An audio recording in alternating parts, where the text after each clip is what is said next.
Okay, we'll call the meeting to order. Welcome to a special board meeting of the Nevada Irrigation Board of Directors, September 7th, 2022. If you'll all join me with a pledge of allegiance to the flag. I pledge allegiance to the flag of the United States of America and to the republic for which it stands, one nation, under God, indivisible, with liberty and justice for all. Thank you all. Madam Secretary, will you call the roll, please? Yes, Division 1. Here. Division 2. Here. Division 3. Here. And Division 4 is not yet seated. Division 5. Here. Okay. All right. So at this time, we will go, so you don't have, Now, my we have no, public comment. I just added understanding orders. I would go ahead and recommend adding it, understanding orders. Right now, yes. Okay, so at this time, we'll take public comment on any items not on the agenda today. Recognizing this is a special board meeting for two purposes today. But if you'd like to comment, start on your phone or come to the podium at this time.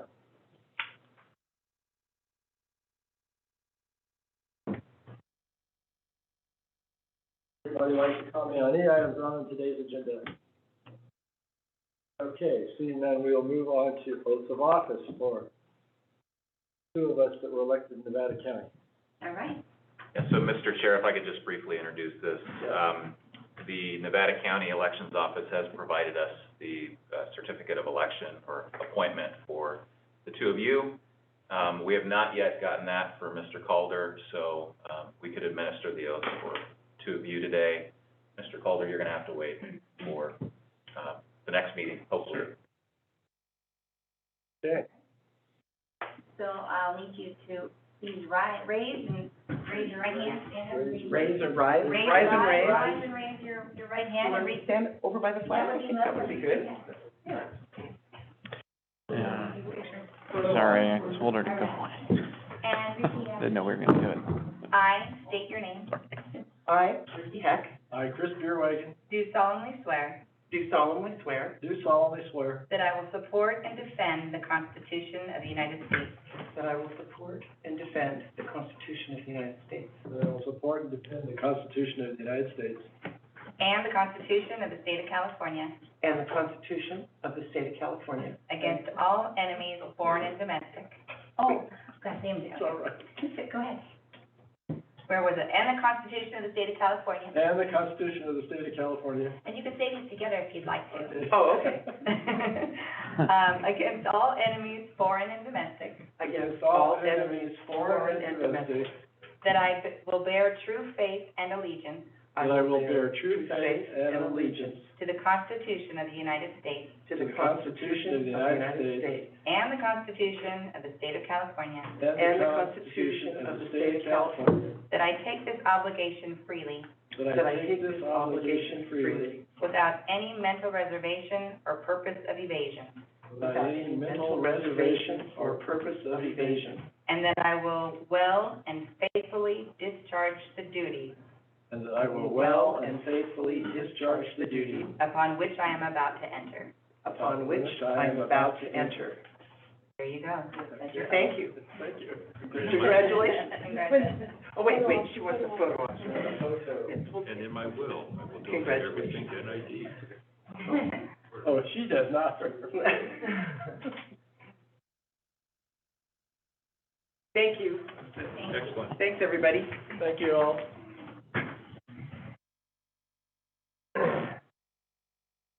Okay, next item is the consent agenda. I move to accept the consent agenda.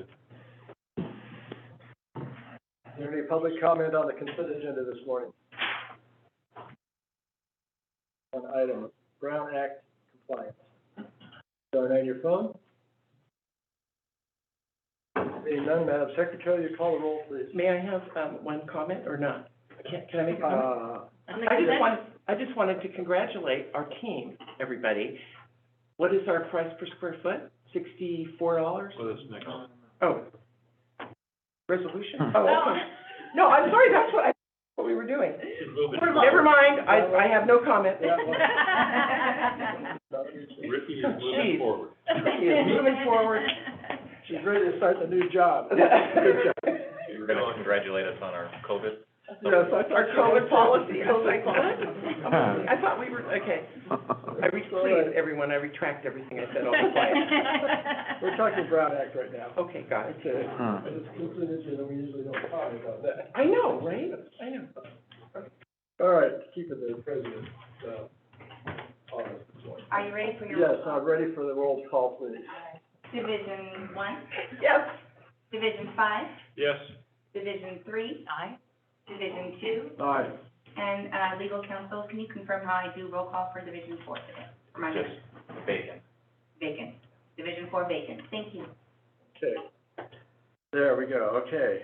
Number 4, no, not number, come on, doing this.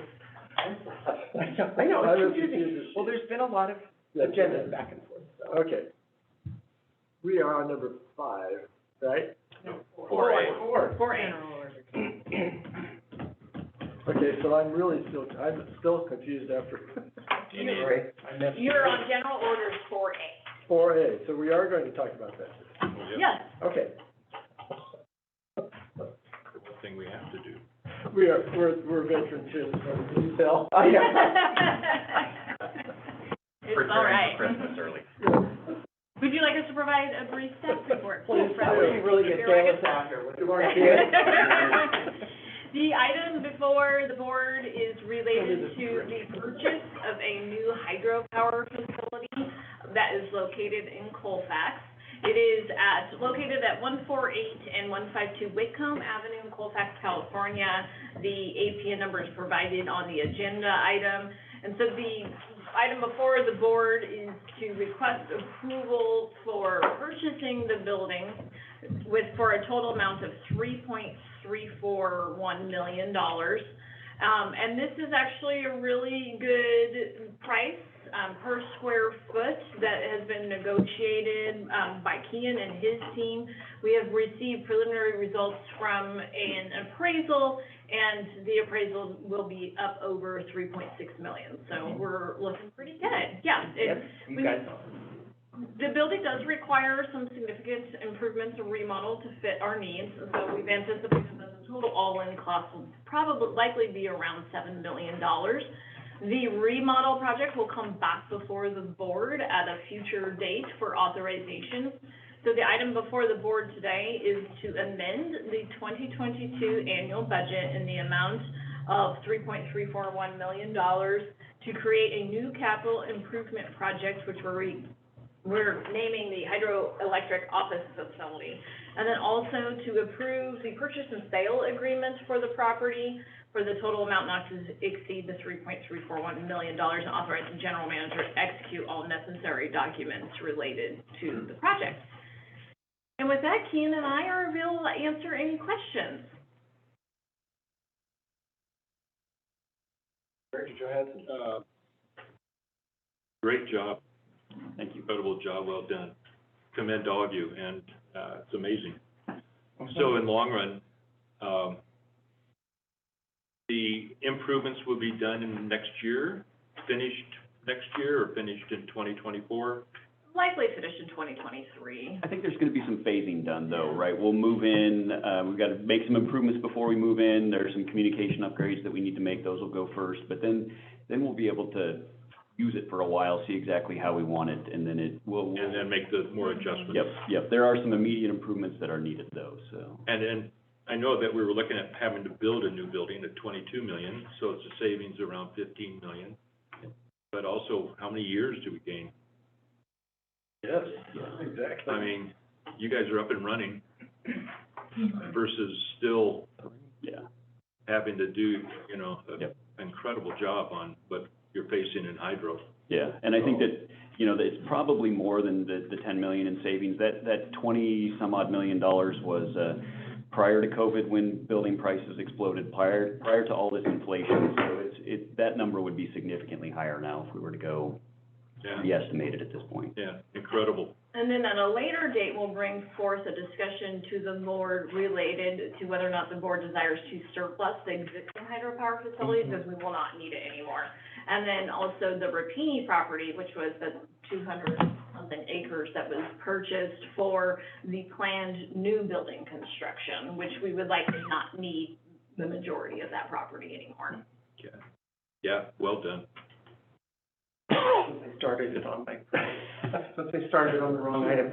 No, I'll echo you, Rich.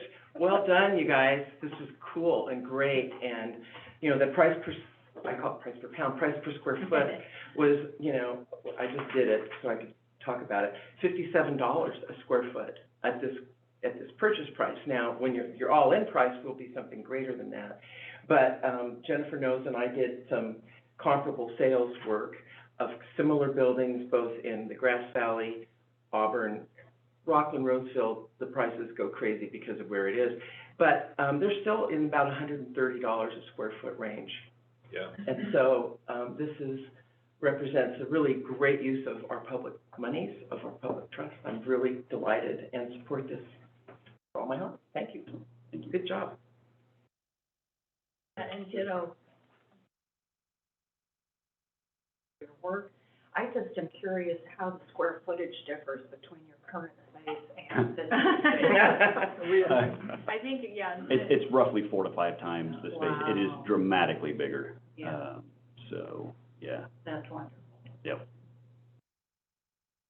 And I also wanted just to add a huge thank you to Director Heck for guiding us and providing advice to us on the site. Thank you. As everyone knows, Director Heck's professional background is in commercial real estate, and so she was very helpful throughout this process, so we appreciate it. It was quite fun.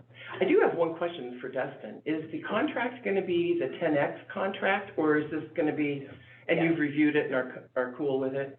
Yeah. It can be kind of onerous, as I Yeah, recall. I would consider it a balanced contract. So walk through it, it's fair to both sides, it, reflects the agreed upon terms, Okay. so, we're good. And that is important to note, is that the current property owner has a broker that they are utilizing for the sale of the building, but they also have engaged with an auction house. And so the transaction will take place through the auction house because they already have a contract signed with them, but it will not be going to auction. So we will be paying, if the board approves this item, we would be paying a deposit this Friday, and then the remainder of the balance next week. 16th, they need to close escrow by the 16th. So Really? we are moving very quickly, to get this done. And it's been very nice. We've been able to, the broker was able to give us keys to the building, so we've been able to spend a lot of time in the building, since we first toured it over the past several weeks. We were in there this morning and confirmed that it is all in one piece. It's all there. Still there. Stand in front of you and say, we know the problems, but it's ready to go, so. Is there also, can you share with us, was there a component of a tax benefit to the seller? All right. The 1031? No, not 1031. The tax benefit to the seller is, Did that work out? well, it depends on how the seller wants to handle it. So as a public agency, we don't necessarily get involved with any tax benefits. The seller will receive from donating a portion of the building that is equal to whatever the delta is between the price that they had originally wanted and what they're selling us for. But there will be a donation portion of it. Okay, and then does that donation help us, like, with our property taxes that we'll have to pay in Placer? No, we will have to pay property taxes on any facilities the district owns that are located outside of the district boundaries, which this facility is, and so is our current hydropower facility. We do have to pay property taxes, so those will be in the range of about $30,000 a year, which would be the same with building any building on the Rapini property as well. But it's quite a bit less, right? So Yeah, it's a lot less. Yeah, than. Then what we would pay on the Rapini property, yes. Yes. Yeah. Beautiful. Yeah. Wonderful work. So by purchasing this, what other projects are you able now to accelerate? I mean, maybe it's not the time to get into it, but I don't know. kind of stacked. Well, and I don't know that this will accelerate anything, but we'll be prepared for when the new license comes on, when all these things start coming at us, that we can see in the future, we're prepared for them and more ready to go. No, but doing the right thing is never wrong. Very good, I'll remember that one. That was in our mission statement discussion. Okay, and for me, I just want to say the same as my colleagues have said. I'm really excited when I heard about the prospect of this. I've been in the back of my mind concerned for a long time about the huge cost of building a new building. So this is a huge thing for NID. I'm just really pleased. So good job, everybody. At that, I'll entertain a motion. Public comment? Karen had, I also thought Karen. I did say something. Oh, you did? Good, say so.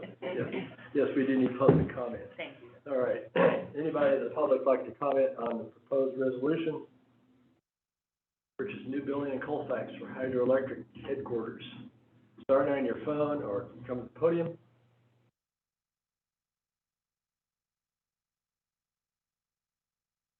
All right. Now I'll entertain a motion. Ricky, I you would did a like lot of to- work on this. Thank you. Yes, you could have- I would like to adopt, resolution 2022-61, amending the 2022 annual budget to include a new capital improvement project, the hydroelectric office facility in the amount of $3,341,250 to be funded by Fund 55, and approve the purchase and sale agreement for 148 through 152, those are the addresses, Whitcomb Avenue, Colfax, California, 95713. The property assessor parcel numbers are 100-230-054 and 100-230-013, for a total amount not to exceed $3,341,250, and authorize the general manager to execute all necessary documents related to the execution of the purchase and sale agreement. Did you memorize that now? No, that's what I do. I'll second that. Thank you. Okay, any further discussion by the board? Madam Secretary, will you call the roll, please? Division 1, Yes. Division 5, Yes. Division 3, Aye. Division 2, Aye. Division 4 vacant. Thank you. Thank you. Thank you all. Job well done. It'd be fun to go see it. Yeah, actually, that was my question. When did we get? Look big enough for a volleyball court. Big enough for a And a international FIFA tournament. stadium. No. Go-kart races. We'll have to have a We'll get special the board posts up meeting just to tomorrow. go over there. Okay. Now, I think we're on number 5. This is a board workshop to talk about the operating and capital budget for fiscal year 2023. Once again, I'll remind the public and everyone, this is a workshop format where we are less structured and free to ask questions as we go along. Just jump right in. And with that, we will turn it over to Jennifer. Thank you, President Bierwagen. Board, I'm very pleased to present the 2023 operating budget, proposed operating budget to the board for feedback and input. As the board is aware, we reviewed the capital budget in late November, and that, was it November? Late October. Late October. Yeah, it was late October. I was here. I can remember doing it. And now this is the operating portion. So operating is all of the non-capital expenditures. So these are the daily expenditures that are required to keep the district essentially running on a day-to-day basis. Next up will be the budget hearing, which will be next Wednesday on December 14th. So today, we'd like to receive any input from the board, and then we will try to make any proposed modifications prior to submitting the final budget to the board. So with that, before I get started, are there any questions before we dive in? And please ask questions as we go along. It's quite a lengthy presentation, and we have all staff here, so they can also provide any additional input that you may need. So going into this year's budget, as of last year, we have made a conscious effort to have a very conservative budget, and this is for a couple of reasons. The primary reason being that we are in the middle of the plan for water process and strategic planning. We do anticipate wrapping up the entire strategic planning process in the January timeframe, so do look forward to seeing the final strategic plan come forward. And then, as the board knows, we will be working into the modeling portion of the plan for water, which will provide the information which will be the basis for the future master planning documents for treated water, raw water, watershed, as well as for operations. The idea is then that those master plans will feed into a 5-year capital improvement program, and then on an annual basis, we'll review the 5-year capital improvement program and then incorporate that into the budget. Because we are in midstream of that effort, we did want to keep the budget as conservative as possible from revenue projections as well as expenditures, just so that allows for flexibility for the board to make modifications as our strategic priorities are modified. And Rate increases. so one of the other items that just to be extra, so with expenditures, you always, you want to not undercut your planned expenditures, and you don't want to overstate your expected revenues. And so as a rule of thumb, we never include any rate increases that are yet to be adopted by the board in the budget projections. So there are 2 sets of rates that we do anticipate being increased. One are the recreation rates, which we do anticipate being increased. But for budgeting purposes, we did keep them fairly flat, as well as we will initiate the Prop 218 process for water rates going into 2023. And as we move through the budget from a revenue expenditure point of view, we are going to be in need of having a rate increase. We have several areas that are experiencing significant rate hikes. One of those just being normal inflation. Just about every material and supply that we can purchase, as well as labor costs have increased significantly, fuel costs have increased significantly, normal utility costs have increased significantly, as well as labor costs associated with contracted labor. There are also some labor increases included into this proposed budget that are a result of the employee contracts that were negotiated and approved by the board that went into effect last year. So those are also reflected. So what we're proposing is a very conservative budget, but as those rate increases come into effect, if they are approved by the board, we can then go in and adjust our revenue projections on a mid-year basis. So my question is about, I'm sorry, about the timing of that. Yeah. Because we did it once, but I've forgotten if we go through the process early next year, just for instance, when do they take effect then on the rate? My hope would be to have new water rates into effect if the stars align and we don't receive a lot of protests in the July timeframe. It's too late. Well, that would be too late for raw water. So It's gonna be difficult to be able to get them done prior to that because of the cost of service. We have to do a cost of service analysis that has to be updated. The district was in the middle of doing a cost of service analysis. There are some legal difficulties with the framework of that original analysis, so portion of that's going to have to be redone. But it's also going to have to be updated based off of all of the inflated expenditures. So we are gonna be somewhat starting over. Just being realistic, it will take probably 60 to 90 days to do the back-end work to calculate the proposed rates. And then there's significant waiting times and posting requirements and hearing requirements that are required by Prop 218. I don't see us able to get it into play. We will push it as much as we can, but realistically, I think you're probably looking at July 1, and that's also fairly quick. That's fast. Yeah. that'd be fast. So having Tyler will help. You need that accounting program to help figure out a new cost of service. It will not help for this next rate study. It will help in future rate studies. And so this gives us a good baseline with no rate increases today for the budget. But just put it out there, I mean, our expenses have really gone up. Expenses for every agency and any private entity have skyrocketed due to inflation. We are seeing significant material cost increases and material cost delays.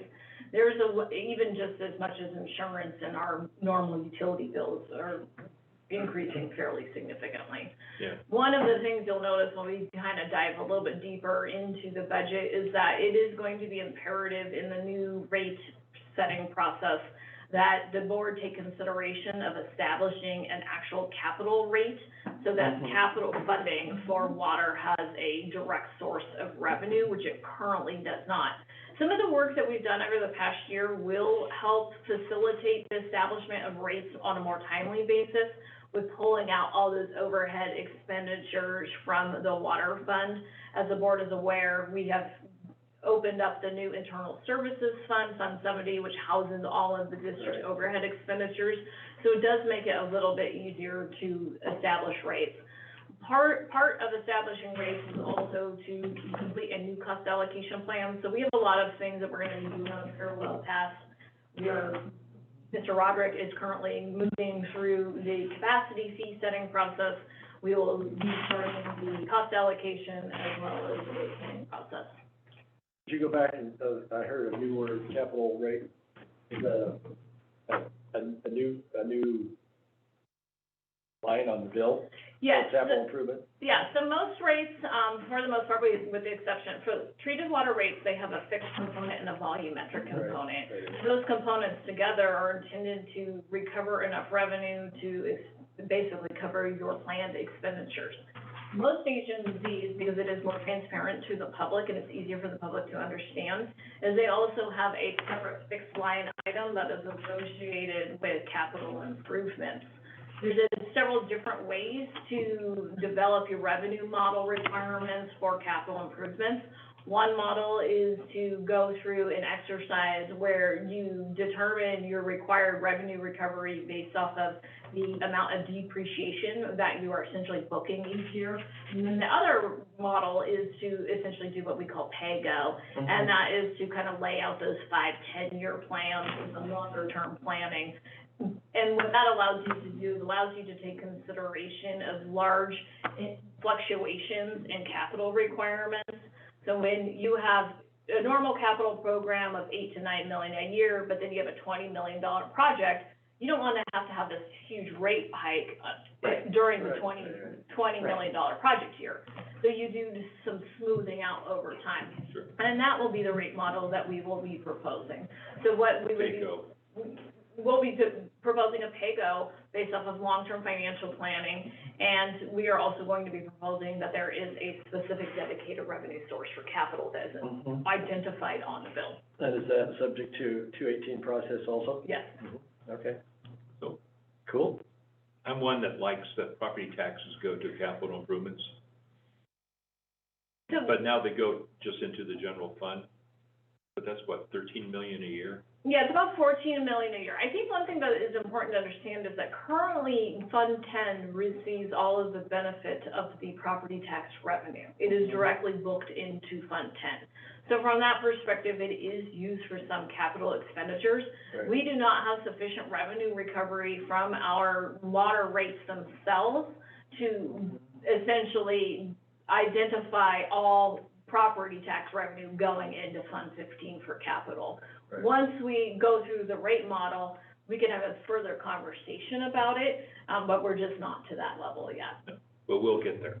And I think, but the rate increases to water might be a little more than people are prepared for, to cover the true cost of operations and maintenance. All I'm gonna say is that when we come out next year, well, no rate increases, let's just don't shout it. Let's let people know that this is temporary. I mean, beware for a rate increase. Yeah, one thing I think that's important to understand is that, you know, 90% of our water is used by raw water customers, but it's a very small portion of our revenue. Right. With that said, treated water is more expensive. You have to take your raw water delivery costs and then layer the treatment costs on top of it. But we do need to start to normalize these rates, and it's going to be challenging, so we're going to have to be thoughtful. We're going to have to be very transparent, and that's one of the reasons why we started to move those overhead costs out. Go ahead, just jump in. Thank you. Oh, that's right, I get to jump in. I'll try to keep it on the subject this time. Can I ask Rich a question real quick before we switch? Yeah. Why do you think it should be 100% of the property tax, when the goal is to show the property taxpayers a benefit. So the goal is that not every property taxpayer is receiving water, Sure. and the idea is that they do get a benefit from having NID being in the district, but not a direct benefit. And there are some that believe that one lawsuit away from you're paying property taxes and you're not getting a direct benefit, you could sue and possibly win. Now, Dustin doesn't think that, but I don't either, by the way.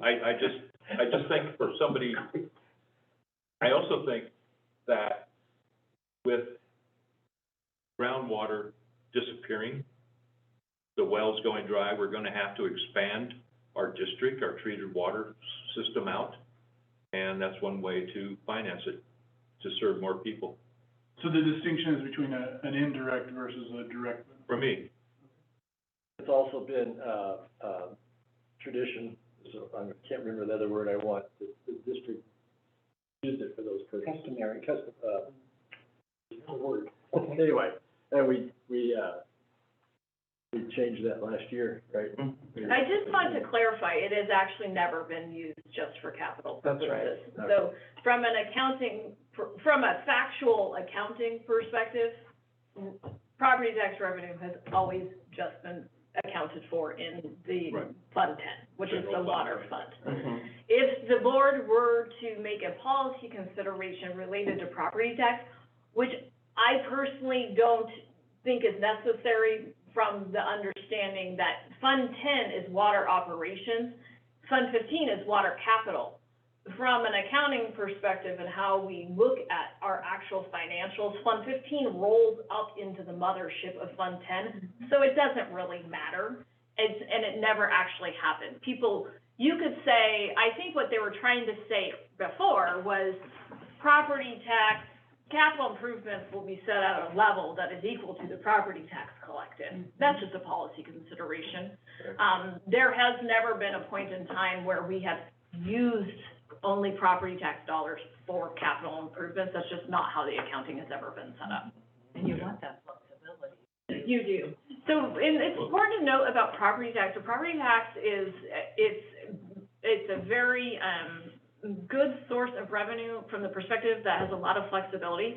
So property tax is included in that ad valorem tax. So that is 1% of your assessed property value. And it's not, you have great flexibility with it. It is very unlikely anybody would ever be able to sue us, and when it would essentially dismantle the entire financial stability of every public agency across the state. Right. So I'm not overly worried about it, but if we want to have further conversations about where that property tax revenue gets booked on an annual basis, we definitely can do that in the future. I wanted to continue with my question or comment, and this is both for the board and staff, and, you know, it seems clear we are gonna need a rate increase. Yeah. And I believe strongly that we need to bring the public into that process, and what I would want to propose is some sort of, community forums, whatever you want to call them, where we go out to the public and say, hey, look, this is what's going on, these are where the costs are. We are gonna, you know, we're gonna need to have a rate increase, and we really want your support for it. So that we are in the process educating the public as opposed to just imposing this without providing the backup as to why and where it's come from. So Community meetings, I mean, you can call them whatever you want, but, in the past, Director Heck, we've had that rate committee, yeah. with a couple board members and members of the public. Mhm. Am I hearing that you're interested Well, in something more? I'm talking about something expanded, you know, I mean, in a perfect, like, if I were in charge of everything, I would have each one of us directors have a community meeting in our divisions and invite community members and say, hey, this is what's going on, let's get some input, you know. And we've done that in the past. Yeah. We have done that before. We have done that in the past, but I'm asking, I guess, for support for the idea that to do that in this period between whenever we start and July or August or September, so that people become prepared. You have the support. And, yeah, you get support. I think, free for So all. I also, I think we have down in Division 5, one plan for early spring. So, A plan, a town meeting. a town meeting, a town Alright. hall, or whatever you Yeah, wanna call it, but- yeah. I think we also, go to service clubs. Yeah, You know, just Yeah. get a, and which we're already it's asking a to road do. show. Yeah. I would recommend, I just have a Bing recommendation Crosby, that, Bob Hope on the road. no, I would have a recommendation that we cross how we Yeah. roll out rates when we start the rate True, process. I just wanted to raise that as something I'm We wanna get it interested in. going. There's a lot of considerations to be given on how we go out with rates. When I reviewed the last rate setting process, that occurred, and NID may have met the record for the number of protests received. Yes, It is I highly think that's true. unusual, so I Mhm. think that maybe we need to think carefully about our strategy on how we. Agreed. We have an engaged I community. think, having workshop on that idea, bringing in some, because like I was gonna say, our fire district held numerous meetings, Mm-hmm. and they passed a huge, what do you call it? Tax. Assessment, a huge assessment, where others have failed to do the same thing for the same reason. Well, remember, rates and assessments are different. Rates Yes, is by they are. protest, assessment is by affirmative. Understood, but the concept The is the idea same, is still- is to bring the public in who are then gonna be asked to pay these increased rates. And I agree, I don't know how the process should look, but I think, we can do better than we did the last time. Yeah. Okay, we can do that. All right. All right. Yeah. You could just jump in. Sorry. I have a house up in Truckee, and we got, the homeowners association provided us with a summary of why the rate is increasing. It was wonderful. Here's all the revenue increases, here's all the expense increases, and here's how we've been able to cut expenses. I think we should do something like that this year, to show, okay, we have no rate increase, Right. but here's all the ways Here's the- the expenses Here's the have expenses increased. got up, yeah. Because I think it's not just, what the rate increase will be, it's what is the district going through now that we can't raise rates for? And then next year follow up. I mean, because it was a perfect summary, anybody could understand it. And it reaches everybody, not just people who happen to be tuned into a public meeting. So, anyway, Yeah. I'll bring a copy of Yeah, that do. for everybody. Well done, too. Great, and then going to capital projects, as the board is aware, we implemented once again our scoring and ranking system, which was new in the 2022 budget year, and we also follow that methodology. Moving to page 2. Did we bring lunch today? No lunch, bagels. So the revenue has three major components, the budget has three major components, revenue, expenditures, and then capital. Everybody always forgets the third leg on the stool. You do need to book revenue as a budgeted item. So that is shown in the budget. And then the only other major budget change, as you were aware, we made some significant changes last year with the addition of the capital funds, addition of the internal services fund. The only other major change this year is we did add an administrative department, and the only department that had an administrative division, one was hydroelectric, and we have copied that into the other divisions, and that is to allow for better accounting of kind of overhead expenditures that are not necessarily, they're more fund-related as opposed to department-related, and so we have opened up those as well. So those include debt services, transfers, insurance payments, and a couple other ancillary items. Just a quick question, so for hydro, all their revenue this year will be going into to reserves if they don't use it for operations? Yeah, so you have to understand the major difference that was implemented in 2022 is that previously all overhead expenditures, this building, the board, Greg and I, Dustin, they were previously included in Fund 10 water operations. We have subsequently moved out all those overhead expenditures and put them in Fund 70 internal services. Hydro now pays its fair share of those directly, and that's about in the $6 to $7 million range.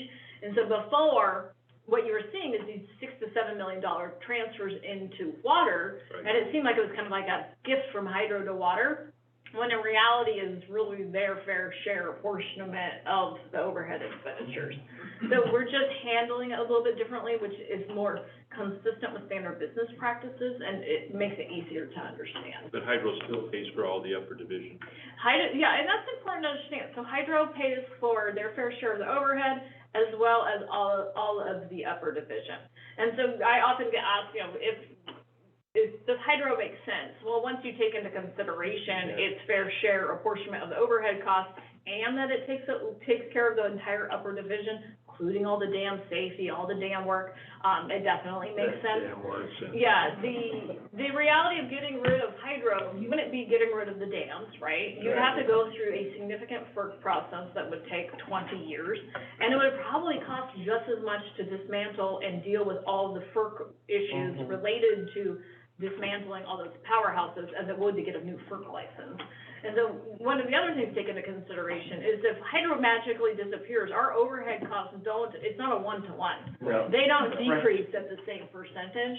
And so at the end of the day, hydro does, you know, pay its fair share, but you are seeing less going into its reserves.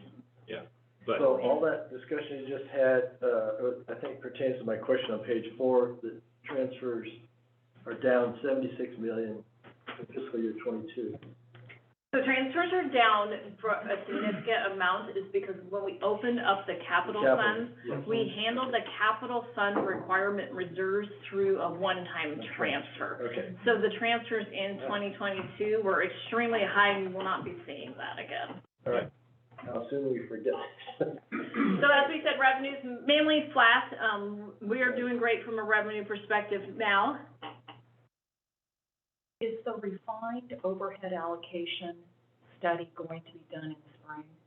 I'm hoping, it should be done fairly quickly. We're hoping to get it going in January, or early spring. Okay, thank you. So we only projected revenue being up 100,000, mostly flat, and that was by design. And then the big change is transfers, interfund transfers. So where interfund is between funds, one fund to another, and those are significantly down, and that's because of all the one-time capital transfers that occurred in 2022. Can I ask a question? Yeah, I know, I have questions too about these pages. We know we'll have a rate increase mid-year, but we're not, considering that revenue or forecasting that revenue as part of the operating budget, which it will affect the operating budget. But we're developing the budget as if we don't have that revenue. Correct. And so what will be the use of those, the intended use of those funds? The rate Christmas increase? Yeah, the century party. Don't count the write-up. You know, we're so far behind on capital, we could increase our capital program. That would be the likely expenditures. We, just from being conservative and being fiscally responsible, it would be very difficult for me to propose an expenditure budget that's based off of revenue that we don't have I'm fine with that. I'm in the bank. I just want to understand And what do we communicate to people when we're talking to them. I think it's important that we are all talking about the fact we're going to have a rate increase, and that this year's budget really doesn't accommodate our district needs. No, and as you'll see, moving forward, we are dipping into reserves. So we are running very, very tight on operating revenue, and which means that we're not doing big transfers into capital this year, so we are hitting our capital reserves just for standard capital projects. wow. So, I do have a question. So on your page 4 and 5, on your budget overview, those slides, so we're looking at, you've got a total revenue of 97.5 million and expenditures of 112.4, which I just want to say, does that, are we saying we're running a deficit? Do you see that? I mean, Dipping into reserves. We're dipping into reserves. We're dipping into reserves in both water capital and hydro capital. We're not making, so last year, we did essentially 2 transfers from Fund 10 to Fund 15. Right. We transferred over the full reserve amount, and then we Mhm. transferred over the annual capital amount. Same thing with Fund 55. So for hydro, we transferred over the full annual capital and the full reserve amount. Mhm. This year, we're not making those operating transfers into capital to pay for the annual capital. We're dipping into the reserves that are stated. And then there's also a deficit running in recreation. Right. So it is our capital expenditures that are causing a deficit. Okay, so, but just, on it from a high perspective, Google Earth perspective, we are running a deficit. Correct. It's fine, yes, we're finding the money over here in reserves and this, that, and the other thing, but we are, whatever this works out to be, 15 million or 14 million something, in deficit. Is that a Yes. correct assumption? Mhm. Okay, that's what I wanted. And rate increases cannot be done without a Prop 218 process. Oh, no. Okay, that answers my question about the same thing. I finally, over time, figured this out. Okay, for running a deficit, it has to be coming out of reserves. And that brings up the reserve Policies, yeah. policies question that, Mhm. I hope that we can have a workshop sometime. I know it's not gonna happen in my But we're not, purview, but I think I will pass that one on to spell just for, what are reserves for? Are they not for this? Okay, they shouldn't be for operating, right? It's an okay use of reserves, and Yeah. frankly, our reserves are high. Mhm. So I'm not That's- overly worried Mhm, about it, that's what but we that's do what I think, need to yeah. have we need to redo the reserve policy, and we need a Right. rate increase. Right, I agree, because when I was looking at these reserves in here, I thought, gosh, some of this is high. The operational reserves, say for hydro and stuff, seem very high. And we're high on a reserve. Oh, he's saying no? Not on hydro, my personal opinion. No, on Right. hydro. Maybe it was water. It takes one event, it's big liability in hydro. Yeah, that's true. That's right. But on balance, what do we have? 80, what, our reserves are 88, Yeah. that's That's very a lot. healthy. Yeah, that's We very- are fine from a cash perspective. 120 is better. So reserves should be looked at more as an insurance policy rather than a savings account, No, or not? No. Or both? both. So We have two catastrophic. different types of Is that reserves, and we'll look at each fund's reserve individually, and we can talk about it more thoroughly. So a lot of our reserves are already placed in some instruments. Invested? Yes. Yes. So pulling them out, are we going to get dinged? No, we have plenty of cash on hand. When you switch to pay-go in the future, will that money reside somewhere outside of the reserves, or will it reside in the reserves as you're trying to do that smoothing? So, one of the things I think is always hard for everybody to wrap their minds around, when we are talking about reserves, we're talking about an on-paper designation. It's not a special account or special fund. Okay. So how we manage cash flow for the district is, we essentially think of it as a giant bucket, and we put everybody's money in one bucket. Hydro, water, everybody's money goes in one bucket. And then within that bucket, there's layers within it. Here's Fund 10's money. Fund 10's money, we have said on paper, 18 million of that is reserved. Fund 50, Fund 55, there's just layers and layers, and each layer has its own legal and reporting and regulatory requirements. When we manage cash for the district on a weekly basis, we review our cash flow and what's going in and out. We keep money in a checking account, which we have more than one, which we're resolving. We keep money in a local agency investment fund, which is essentially like a savings account, and then we keep cash invested on the market. We manage the flow of that cash as a whole. So we go through on a weekly basis and we say, okay, what do we have coming up? How much in checks do we have going out? And then we start making some long-term projections. Do we have big debt service payments or what's going on? And then that's how we move cash around. So it's not like we put the reserve money I see. into a separate account. It's in that fund So balance. it's virtually a large bucket with a bunch of watermarks. Yep.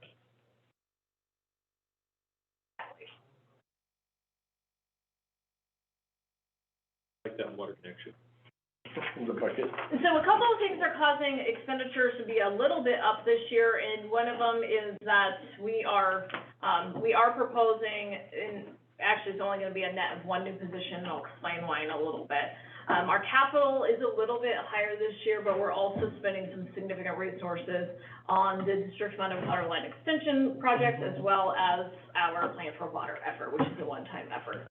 And there's other one-time costs included, the cost allocation plan, a rate study, some additional consultant services to continue with our, cleanup of finance, and then we have some of the transitioning going on with the financial system. So capital is still fairly low. So if you'll recall, we have some big capital expenditures coming up in the next 2 to 3 years. Yes. So overview of the funds, we have, 10 funds. Fund 10 is water operations. Fund 12 is water operations receives revenue from property tax, as well as from water rates, essentially. Then we have capacity fees, so these are new connection fees when somebody connects to the system. Those are legally restricted fees and cannot be used for other uses. Water capital does not have a direct source of revenue currently. It is receiving revenue through transfer from the Fund 10, but as I stated, this year we're not doing any transfers, we're just dipping into reserves.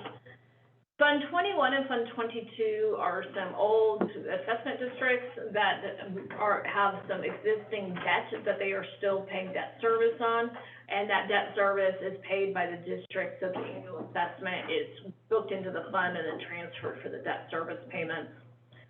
Fund 30 is recreation operations. Fund 35 is recreation capital. There are no expenditures proposed in recreation capital this year, due to the fact that the projects that they are proposing do not meet the capitalization thresholds that were included in the new capitalization policy. We have Fund 50, hydroelectric operations, Fund 55, hydroelectric capital, and then the internal services fund, Fund 70. So we've already talked a little bit about revenue in Fund 10. One of the things I do want to apologize for, we put what you normally see in the budgets is we roll things up and combine it and rename it with a more commonly known nomenclature. And this year we didn't. We just inadvertently pulled the actual accounting name.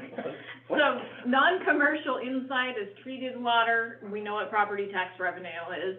Summer inside is raw water, and then commercial inside is treated water. Also rolled up into there is outside district water sales. So our revenue, we did, it has a very small increase.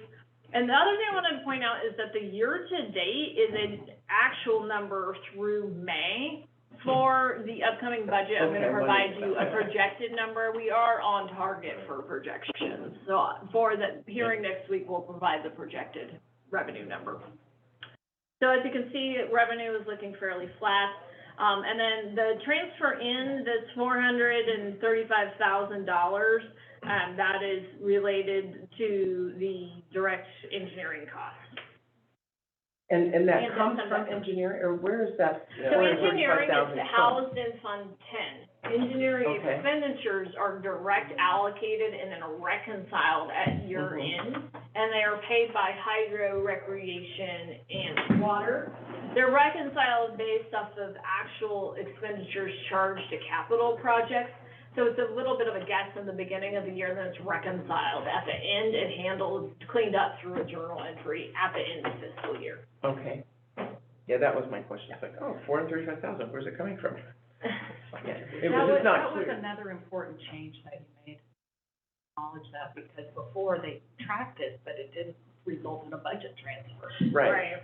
So I appreciate that change. And it'll continue to get cleaned up. One of the challenges with our current software is typically what an agency will do when you direct allocate somebody. So for example, Mr. Roderick, if he was split 50 to water, 20 to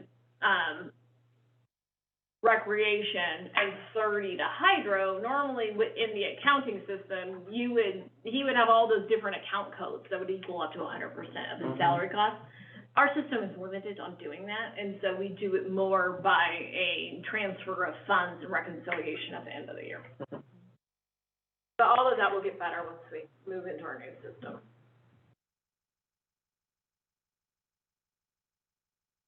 Fund 30, recreation revenue, we have a very small increase shown, and actually, it's very small decrease shown. Where's the decrease? That was just a couple of nickel and dimes in the other. What is the other revenue category, Monica? That's, like Greenhorn, the concessionaire. The concessionaire. Restaurant. Okay.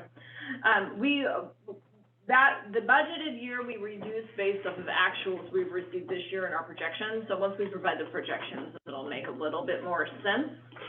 As you can see, the total inflows, they are increased because there is a huge transfer in from hydro as the subsidy.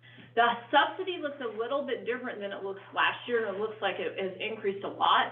It has in a sense, but it has not, in that we did a mid-year budget adjustment in recreation to account for the costs associated with the U.S. Forest Service concessionaire agreement, which wasn't included in last year's budget. Correct. So we had removed the expenditures associated with that upper division, and then we had to go through budget amendment to include the required expenditures to pay the U.S. Forest Service to do it. So that's why it looks a little off this year.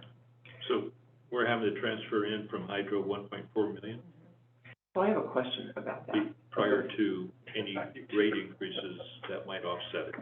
Right, so on December 14th, we are bringing forth a rate increase item. I just reviewed it this morning. I think at 10%, it generated an additional 200,000. Yeah, 200,000 change in revenue. So, so where was it? I thought it was the Forest Service, is increasing their rates quite a bit. It's the North Yuba, or the Yuba campground. They've started their rate setting process, but I had thought that it also included our area. It may not have. I have a meeting tomorrow with them. And we'll ask about it. It was, the increases were $15 and up per site, I thought. So any revenue the Forest Service recovers from their rates, it does reduce our payment. So we'll follow up with them on what their planned rate increase is. Yeah, the South Yuba campground off of Bloomfield. We'll follow up with that.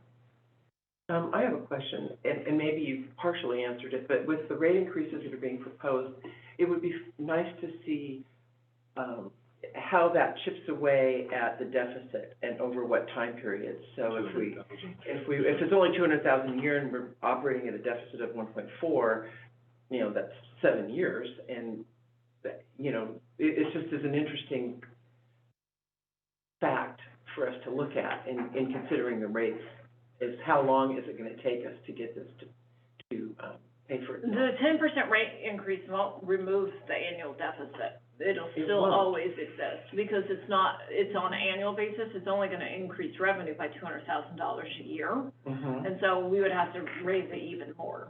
Well, that's what I figured, so I was just wondering if there's a calculation, and is it 200,000 a year more that we're getting, or is it just this one-time thing?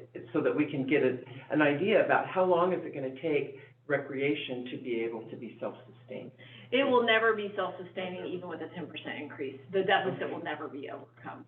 70% increase. Yeah. Well, I mean, that's a real Well, I question. think those are That's a things static. we need to continue to look at, even though it's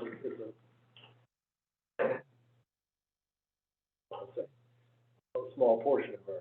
It is, it's really small, Operation. and I'm not Yeah. advocating for anything other than information to know what it is. And we're gonna continue to tackle recreation in general, and one of the things we can do over the next few months is develop a rate scenario, which is full cost recovery, so you can just see what that looks like. Oh, that'd be That'd good. be great.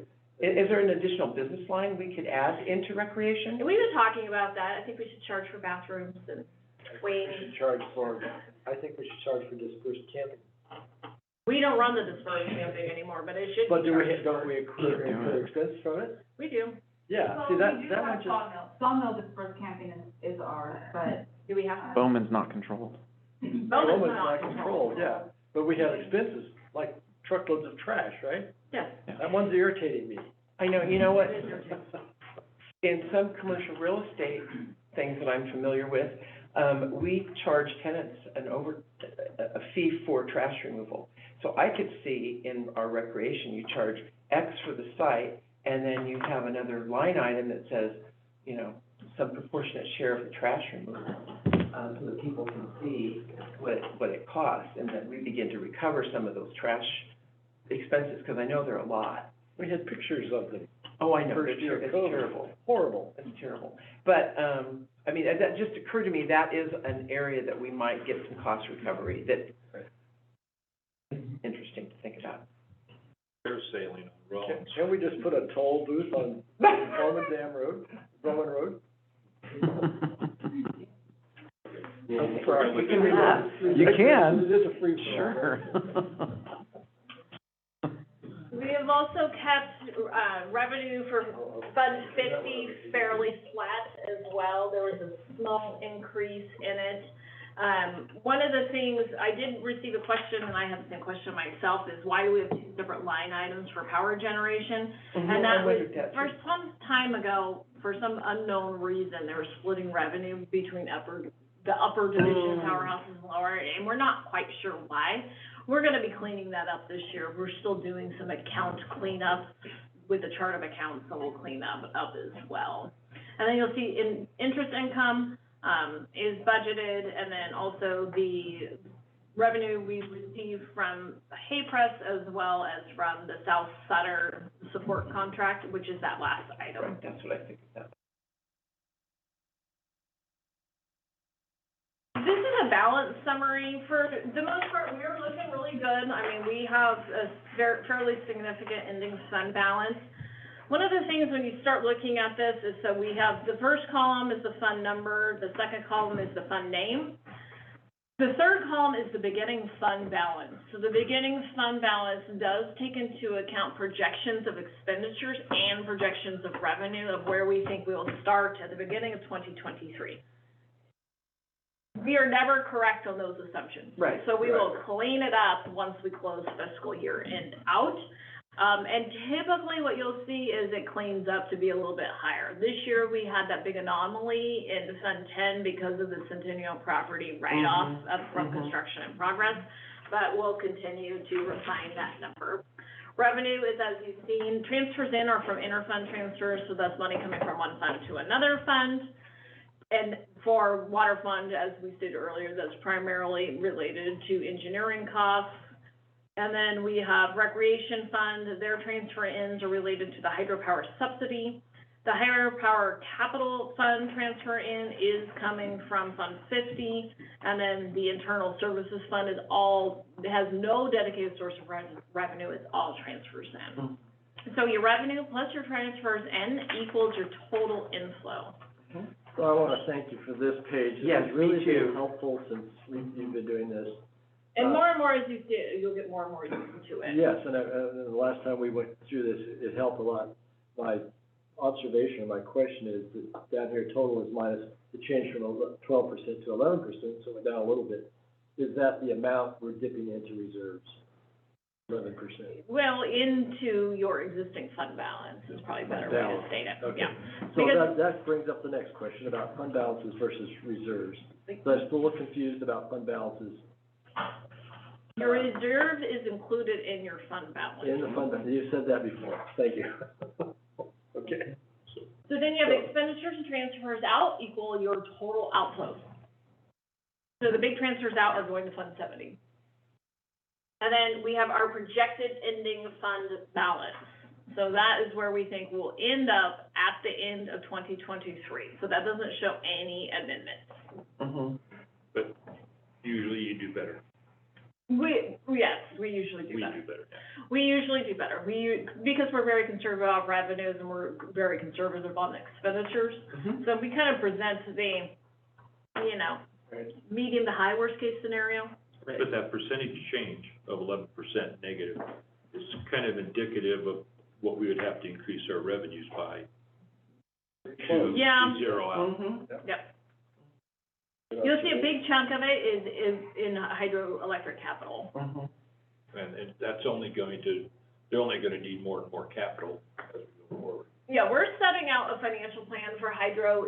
From the first look at it, it's going to be fine. We have a real hefty reserves in hydro capital right now, and that was by intention. Some of the questions we're gonna have to go through when we're doing our financial planning is one of the things we do is we work with PFM, our investment advisors. They also provide bond consultation, and so they will put together a longer-term financial plan based off of our cash flow needs on whether it's more advantageous to bond for projects or leave money on the market, and how we do that, and what investments we pull when. And then they tier that into their investment strategy so that we could pull money when we need it. Leverage. It's refreshing. Yes. Right. One of the things I would like to point out is that Cement Hill Assessment District Fund 21, that is showing a negative fund balance. I circled that one. I circled that too and wondered. Yeah. Whenever you have a negative fund balance, you are required to enter into what is called an interfund loan. An interfund loan is an agreement between one fund and another fund to let the one fund loan the other fund money for the purpose of closing out the fiscal year. You can't technically have a negative fund balance. So we'll be bringing forward an interfund loan agreement. But I'm not worried about it at all, and I'm gonna tell you why. The reason why that Cement Hill is in a deficit is because when previously, from me being here, this just kind of got sorted out because it was pretty messy mystery. Previously, in an assessment district, you can prepay your assessments off. So essentially, assessments are, in this case, are paying off a loan over a specific period of time.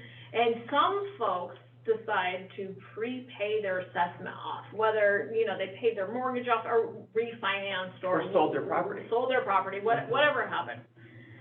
What was happening is that whole payment for Cement Hill, the debt service is related to a state fund revolving loan that was received from the state water board. A portion of that loan is the debt obligation of the district itself, and a portion of that loan is the debt obligation of the assessment district, Cement Hill. They were sending these large pays, and when somebody decided to pay off their whole assessment, they were sending that entire payment to the water board for the loan service. What they didn't do is go back and have the amortization schedule for the repayment of the loan modified. So right now, these loan payments are coming in, and as they're supposed to be split, it is showing that it's going into a deficit, but it's essentially because it's paying a larger portion of it. So what I'm gonna do is go to the state board, request re-amortization of the loan to reflect a loan payment based off of the actual remaining principal and interest. And so it will sort itself out. So don't worry too much about it. It was just a little bit of a mystery to figure out what was going on and why, and who's paying what.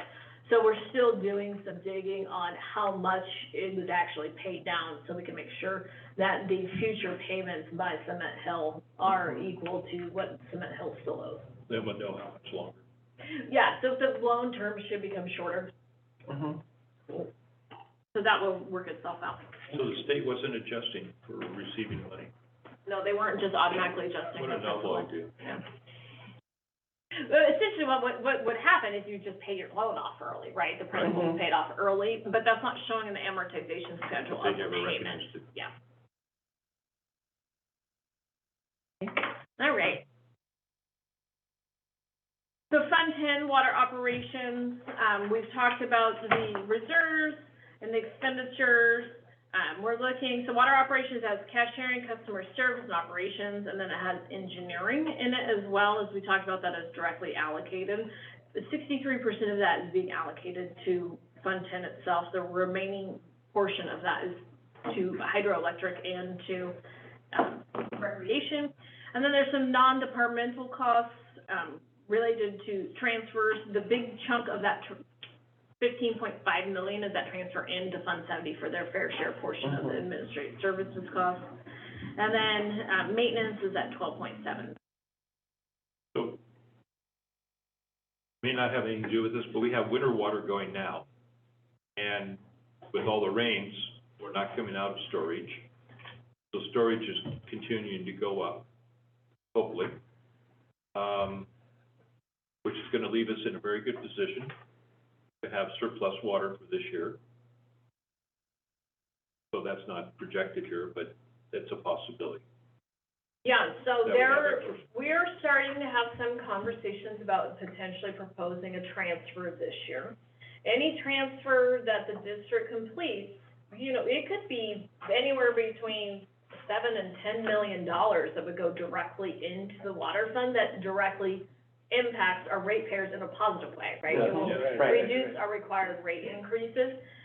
We are working through a lot of the technical and legal issues, so we're planning on doing a workshop with the board to determine if there's any desire to do some type of transfer, since we are sitting pretty good with our water situation right now.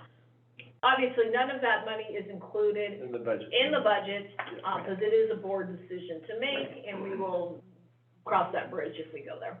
But getting back to certainly what Karen was talking about, and all about all of us getting out to the public, knowing that, hey, we're looking at this rate increase if we were going to zero out, but with this potential surplus and a water transfer, eliminates, could eliminate a major rate increase or. Well, sure, but those sometimes are just one-time things, you know, we don't know that we would have that same revenue in Every year. and so you gotta, Well, that's how you flow it out, though. I mean, you wouldn't maybe apply it for the first year, but you could apply it so the ratepayers benefit.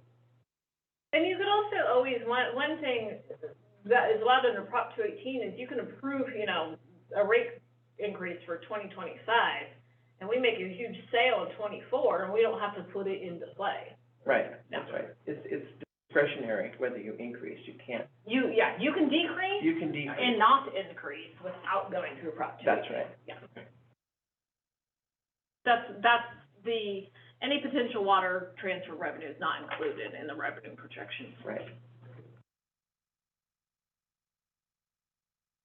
This slide identifies the engineering allocation. We've already talked about it. It's 63%, 7 and 30, and then we reconcile this. The big work engineering does for recreation is we're still cleaning up those dock encroachments.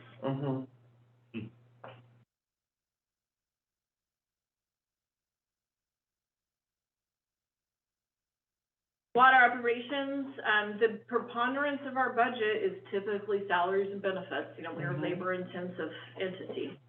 What is the non-labor operating? That's in materials, supplies, anything like that. Any other type of expenditure. Any non-people expenditure. So water operations is especially in treatment. So this is the current reserve policy. This is a policy that needs to be updated, policy 3040. Currently has an operating reserve of 6 months of operating expenses. A water stabilization reserve that has no set amount. The purpose of the original water stabilization reserve was to do rate smoothing in the event of drought. If you sell less water than you originally anticipated in your water rate setting, then you're receiving less revenue, but your expenditures don't really go down. So that was intended, so it's not currently funded. Community investment, maximum of 1.1 or 1.5 million. Insurance and catastrophic reserve, $10 million, minimum of 10 million maximum, and that's split with hydro, and that is in case something catastrophic happens, so we have one-time money to be able to deal with it. Watershed stewardship reserve is at 500,000, and then the accrued leave reserve is at 250,000. We went over that a year ago. We did, and I think that some of them are extremely high. The community investment stabilization reserve, we don't necessarily utilize. We do more pay-go. You could essentially say, get rid of that once the Because we're still district funded water line extension program's gone. We're still cleaning fire hydrants. Well, and it could be used for fire hydrants or water line extensions. Right. Then, Important. Did we have a low income, I mean, at one point, we used to have, or we did have a low income thing, and it wasn't utilized. I remember Chip saying it wasn't utilized a lot, but it was utilized. that's included in the operating budget, and I don't recall, I'd have to look and see what budgeted for this year, but it's included in that operating budget. Okay. The Watershed Stewardship Reserve, that is another one I don't necessarily think we need because we do pay go. We're not really saving for anything in particular. We've been paying as we go, so I don't know that we necessarily need that. And then the accrued leave reserve as it is set now is very high. I don't know that it necessarily needs to be at $250,000. Accrued leave reserve is essentially large payouts when people retire. This year, we are having a lot of retirements. We have 5 retirements this month. No. So, good for them, but not necessarily good for us. Good for it. So with our projected ending fund balance is $23.3 million. That is about close to $1 million below the targeted reserves. I'm not super worried about it because I think the reserves are a little bit high, but we'll continue to work through this reserve issue so that we can come up with this. Right, that was a question I have, and I won't get into it now, because we've talked about the operating reserve for time. Do you have a trend line for that over 5 years or something? Yeah, they have been, I would say between 5 and 10 years ago, they had really high fund balances because they had gobbled up a bunch of money and were holding it in reserves. Then there was some grand jury report. Right. And so they spent a lot of money. We also have a lot of money tied up in property purchases. So we're probably on the lower end of the trend right now. Okay. Yeah, now the grand jury noted that for this year. Yeah, one of the things with a public agency and a utility, your rates and your money, it has to be set at a level that has a direct correlation to the cost to provide the service. And so when you start collecting too much money and have these really hefty reserves, you can get yourself in trouble. Sure. What you do want to make sure is that we always have enough cash on hand, and from a cash perspective, we're just been great. This slide shows the transfers, as I said, the big transfers to internal services, and then the other transfers in are property taxes, and this property taxes, they're transferred from the assessment districts, Cement Hill and Rodeo Flat, into Fund 10, and then we pay those bills. Okay, so these two that you say for debt service are specific to Rodeo Fund, okay, Yeah. That was a question. And Cement Hill. Yeah. And the reason being is that the fund originally, Rodeo Flat, the debt service is paid directly to the fund. The Cement Hill, it's that loan with the water board. So once we go through and negotiate a new amortization schedule on the remaining amount of the principal, we'll get that payment resolved. Fund 15 is the water CIP. We went through this at the workshop, nothing has really changed. We did have one mistake in the original presentation that was provided to the board. We were accidentally buying Steve 6 dump trucks, and he didn't need that many. So we fixed that. But you'll see it's a little bit lower. Are we getting them? All 6, we don't need 6 dump trucks. We're getting 3, right? We're getting 2 large ones and one, or 2 small ones, 1 large one. Are they coming? We haven't ordered them yet. No. We can't order them until we, Till the budget, Yeah. till we We have can the order budget. it. Better get in line for 2025. Okay. there's no transfers budgeted. This is where we're not transferring money in for water this year. We are going into the capital reserves. Yeah, these are the projects we reviewed at the capital projects workshop. I really appreciate having all this stuff Yeah. all together. It's like, Yeah. what did we do? And here it is, so thank you, everybody. Yeah, oh, the other item that we had to fix on this presentation was that we had inadvertently somehow left off David Wade Pump Station, which is a carryover project. Which It's one? David Wade Pump Station Yeah. is the second one on the list, so there's projected to be about $100,000 in expenditures. The other thing I think that's new for the board is that this year, you do see on the fourth column over where it says status, new means it's a new capital project that we're proposing, and CONT is continued from last year. Those are the carryovers. Okay. So we're carrying them through so you have a truer understanding of your fund balance. Nice.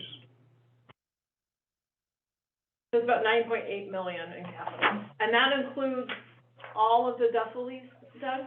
Yes. Oh, the district funded water line extension. Yeah. Duffley's, I was going, what? I got it, There's right new- off the I bat. know, that was good. Took me a long time to learn that. The Duffleys? Oh, yeah. I'm speaking different language. Really? Is it Latin? The assessment districts we already spoke about, as you see Mhm. that negative fund balance, but that will be, it will resolve itself once we deal with the loan.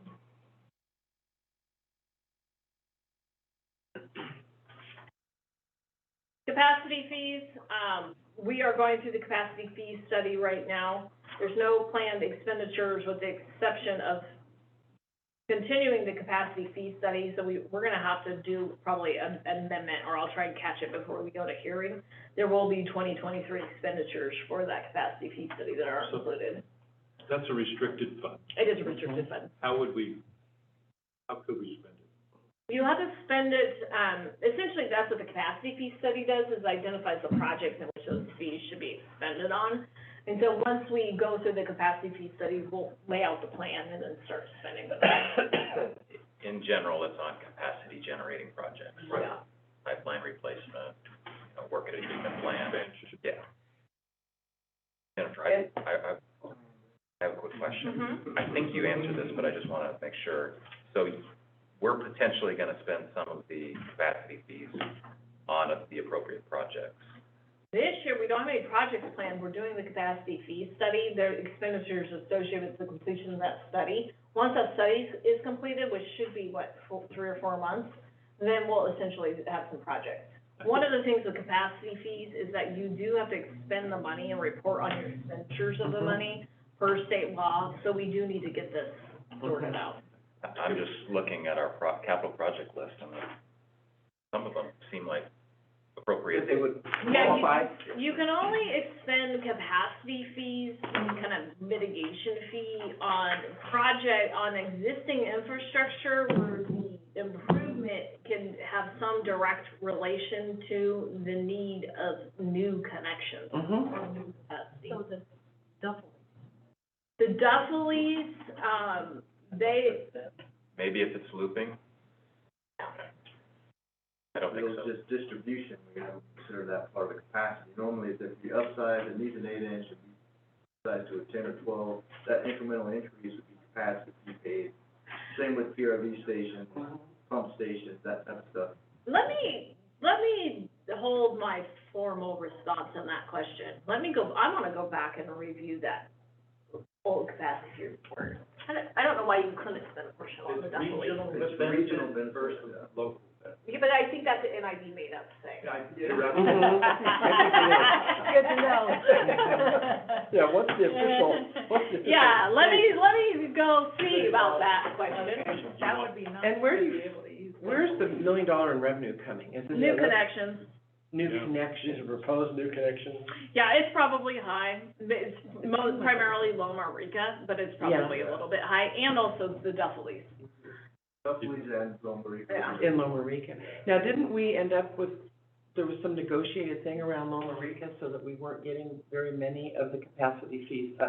You know, it was like As they go. structured pay as go. Otherwise, this number would be higher if we were gonna collect all of it up front. They were originally gonna do the skip financing to pay their fees, and they backed off of that. And recall, we talked about a phased Yeah, we did. 20% a year, and they backed off that. Oh, they Right. did? Okay, so where did we end up? They're doing pay-go. Pay- They go, That's they're That's doing it, pay go. fucked Okay. And I think we expected 60 or so of the first unit Mhm. coming here. We'll use that, but they don't get So Doug wants me to ask this question, how was the backbone extension program? I say yes, I would think that would have the potential to utilize some of the capacity fees. yes. I already thought that one. Especially if we did a, For the regional benefit and all. Yeah. yeah, the regional. More NID made up stuff. I know. Well, wait a minute. So if someone wanted to promote that project, they would go out and sign up people to, I haven't met anyone hook who's up? super supportive of it, though. Really?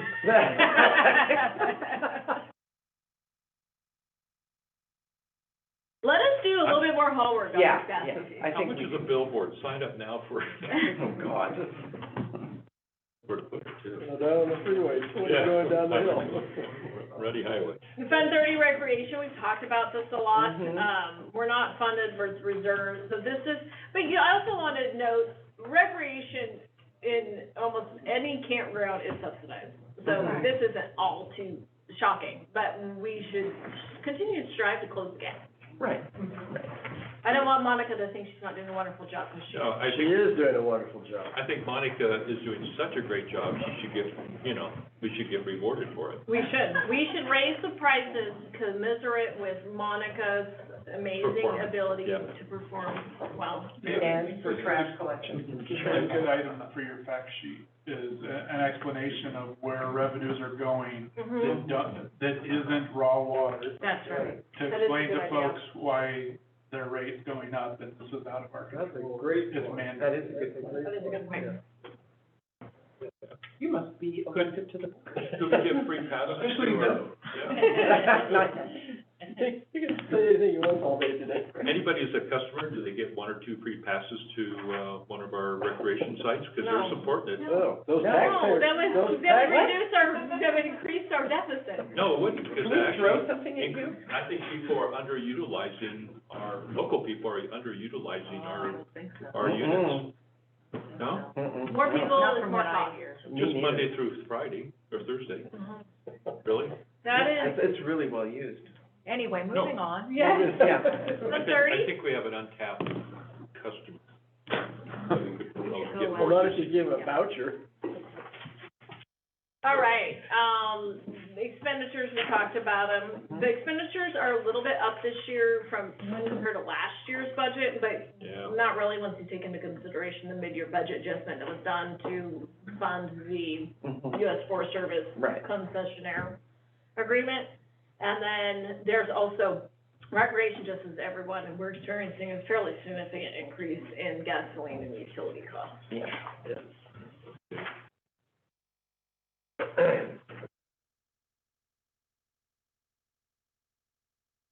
Just provides a breakdown of the expenditures.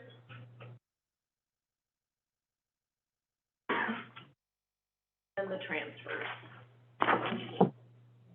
And this, the large transfer out to fund internal services, that one, as well as there's also a transfer for engineering, that will be refined once we do that formal cost allocation Right. study.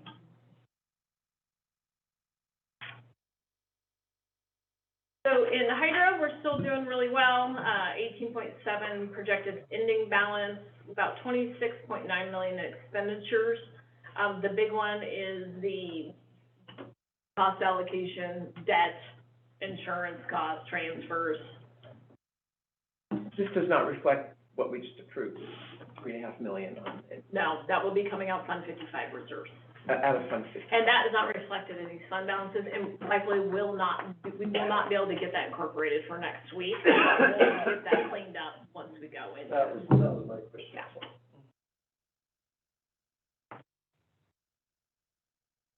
Hydro is looking great, has fairly high reserves, so that is doing good. Here's the actual reserve calculation.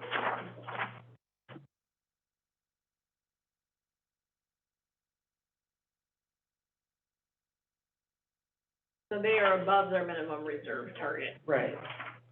And we do typically, the reserves are, like I've stated earlier, in my opinion, they're a little bit on the high side.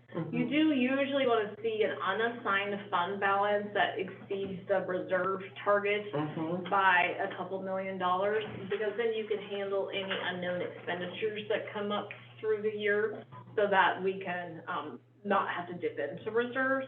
But I'm not overly worried about it. We're also gonna end with more money this year, just from under spending in 2022. Really? Yeah. So, I look at reserves as, in the past, with low interest rates, just sitting there.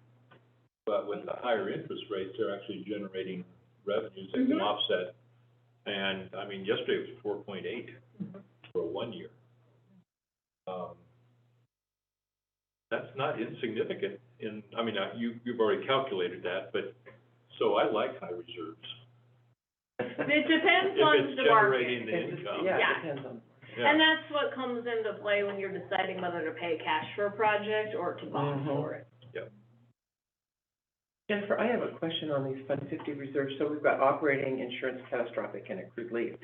Do each of these three categories have some sort of numerical designation within Fund 50 so that you could easily tell what they were, or? Remember, it's paper exercise. I know It's it's, written I down. know, but I'm just wondering. No, it's not, there's no separate, because of how we do fund accounting, there's no separate account for it necessarily. It's, So when it's you like, look how at do a you fund know? balance, Yeah, we go through and calculate it You go based through off it. of cash we have. okay. And I would assume for the insurance and the catastrophic reserves, the total is 10 million between hydro and water. If we had a, catastrophe that was 8 million in hydro, we would pull it from both funds, or we? Yeah, so say we had a $30 million catastrophe, we would just take care of it and deal with the finance and accounting and Yeah. legal issues in our fund loans. There's ways to take care of it. Well, and then We we have would pull the insurance. money. Right, we have And insurance. then we have insurance, you have federal So those- reimbursements, you have all Yeah. these things. So, we would handle it. You can pull. There's just some legal hoops, Dustin, to make us crawl through. No, climb over. Unfortunately, I've crawled through them many I'm times. not gonna crawl. Jump over, kick the hoops down. Maybe not jump over anymore, but. Fund 50 transfer summary.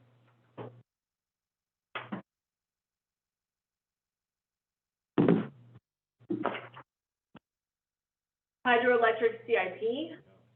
It's, higher than it was last year. We're getting ready for some projects. We also have had some things kind of coming to the end of their life that we've been having to deal with. And then remember, recall, we do have a couple of really large projects coming up. So when we bring that forward, that will come with a full financial plan. So we'll do a long-term outlook. You'll be able to see all the numbers. Couldn't be too high.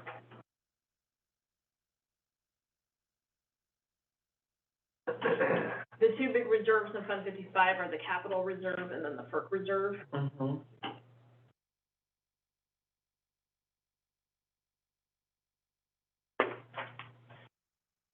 Fund 55 transfer is the only transfer in portion of the annual capital.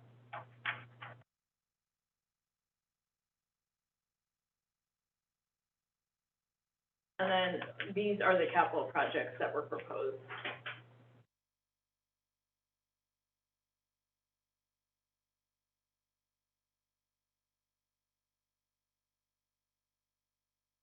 I ask, going back to the slide, or what, page 32, the Fund 55 hydroelectric CIP. And we talked about there, the projected ending fund balance of 45.1 million. And then minimum reserves, our goal or target is 50 million. And that 45.1, how many months operating expenses, or how many months does that represent? So typically the capital this is one of the reserves that, in my opinion, is a little bit high. You save, but I'm not gonna state that formally until we go through a little bit more of an exercise. With capital funds, you typically we have the FERC reserve, which is something very specific to where we're at in our FERC lives right now. So that's saving to pay for these future FERC requirements. You then usually have a cash flow reserve for capital, so that you always make sure when you're doing large capital projects that you have enough to pay these large bills, construction bills as they come. That's usually set at a 5-year annual average of capital expenditures.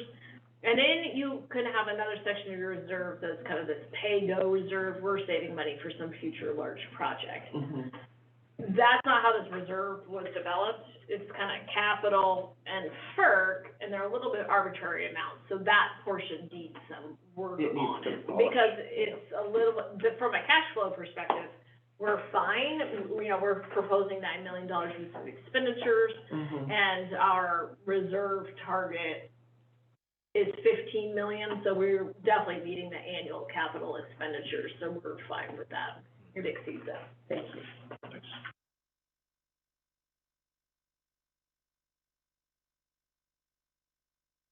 And then we have our same list that we essentially went through. Yes, that is the same list.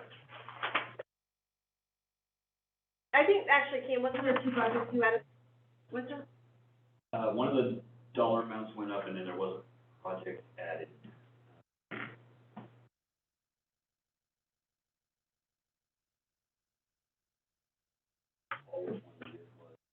It was a piece of equipment at the Rollins, Yeah, I can't recall what it was either. a small transformer. Still doing the parking lot improvements, because we'll get that back. No, I would think so. We're probably not, Yeah. so as is. So we will, let us flag in the, for the packet for next week what the new project was. It has a sheet and everything in it. Okay. You're talking about parking lot, old, the old place. current. Yeah, we would not. Fund 70's Internal Services Fund, this is all the overhead departments. It's intended to zero out each year, so it doesn't necessarily have reserves. Every once in a while, because of how, you know, there's no magical stop to work at fiscal year turnover, it'll have some fund balance, but we just handle that into the year. So we have directors, management, watershed, HR, safety, communications, accounting, purchasing, and shop operations. And the board of directors. You are Fund 70. This is the cost allocation rate. It's a blended formula based off of staff expenditures and revenue. So it splits 63, 7, and 30. We do have a full cost allocation study budgeted. We're looking at $14.2 million in expenditures, and then we are providing the breakdown. 5.9 in admin, finance is 3.2, watershed is 3.1, maintenance is $1 million, and safety is 0.4. And then there's some debt service, district-wide shared costs. One item is we, in August, let's see. Some of the costs will be decreasing, and I'll explain to you why when we get to the staffing. So Fund 70 Internal Services shows you the total. Question on HR. The CalSTRS or whatever, what's our? CalPERS, what's our debt there, or non-funded liability? Our unfunded liability, I don't know what it is top of my head, but I'll get that number for you. Is it close enough to pay it off? We're close to paying it off, but I don't know, so unfunded, we're close to being able to pay off OPEB. But we are going to we had bad timing when we had our last actuarial valuation completed, because that was when the market was high, it was like right pre-COVID, and now it's low. So I think we're gonna see our liability jump up. Go right up. Yeah. So we've been doing pay-go on unfunded liability right now, paying the annual amount that we're required to pay and nothing more. We do need to take a long-term look at it, as well as OPEB, and see where we're at. OPEB, I'm not overly concerned about, even if it increases a little bit, from the standpoint that our current retiree healthcare payments, we haven't been paying out of our trust. We've been paying as a pay-go basis. So I think that will wash that increase. It's the unfunded liability that we need to start working on.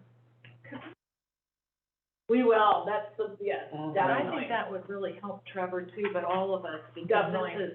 It's a once-a-year discussion. It is a once-a-year discussion, and it is on the priority list. It just hasn't risen to the level yet where it's reached the top, but it needs to. Yeah, thank you. Definitely. So again, in the internal services, the watershed at 3.1 million, is that essentially our the little watershed department that we have? And all their little projects. Most of that is grant reimbursement. The majority of that is for the completion of the English Meadow restoration project this year, or in 23. Well, my question was, I'm wondering if there would be any need or benefit in having watershed be its own department, like our hydro and department, if you will. It's a standalone. I wouldn't do that at this point, it just doesn't have enough, it has no dedicated source of revenue, and it doesn't have enough Oh, cash that's moving true, in and that's out of true. it. Okay, got it. From the amount of business that runs through it, I don't think that it's necessary. Okay. One thing that is important to understand is when we're doing these grant-funded projects, we have to budget the expenditures. We also budget the revenue when it comes in, so it will be offset. So that Right. seems really high, but it's not that high. Okay, thank you. That helped explain it, it did look high to me. Yeah, that's mostly grant reimbursed expenditures Okay, that cool. you're seeing. Thank you. I think part of, maybe Ricky's interest is that, I think as, directors, we want to elevate the The status watershed, of yeah. watershed, and so where it's placed organizationally can sometimes create a perception about that. But anyway, because obviously in our strategic planning, that was the top priority. That is the top identified priority. by It was. all groups. Yeah. But it does fall in line with a lot of other consequential elements of the district, including safety, IT.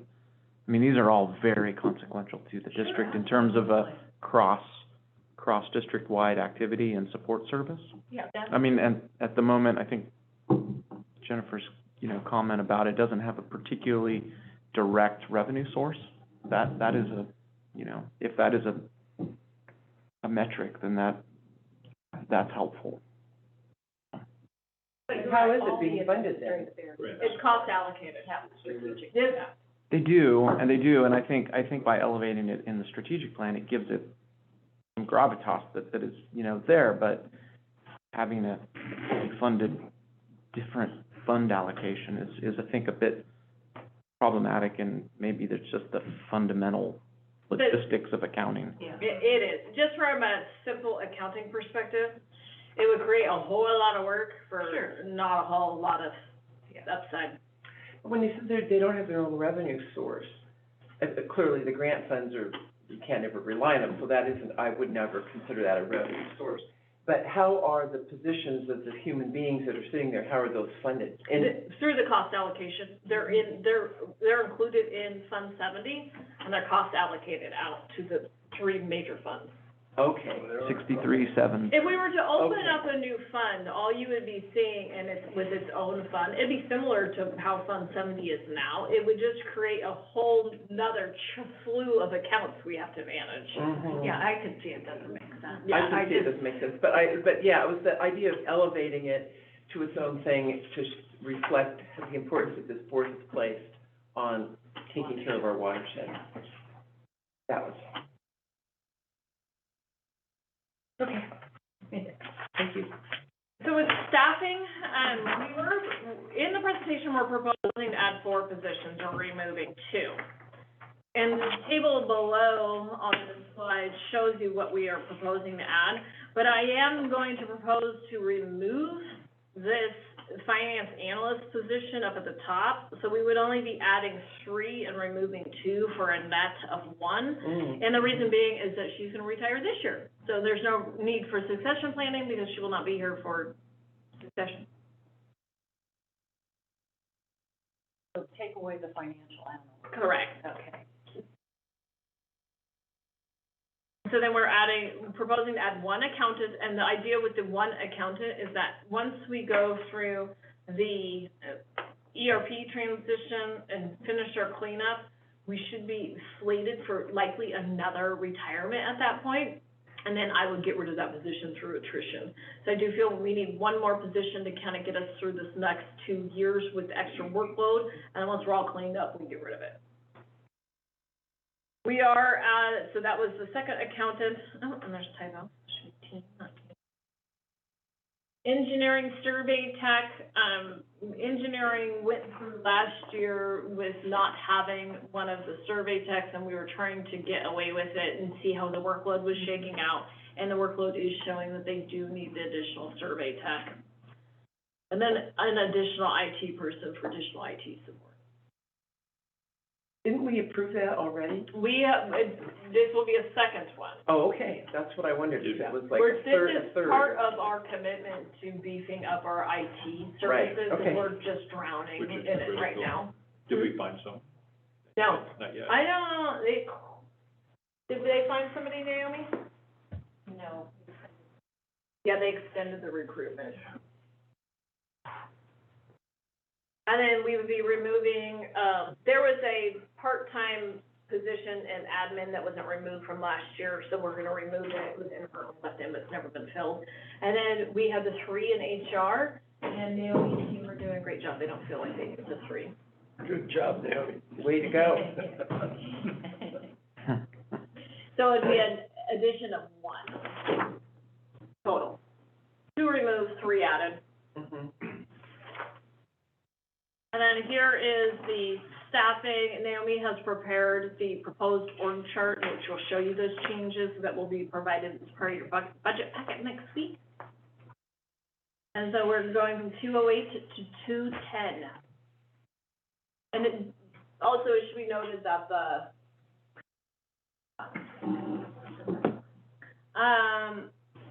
34 in hydro does include those additional positions associated with South Cuba, I was wondering, okay, good. which is still a plus. I think we are headed to mediation and February, is it March now? I thought it was February.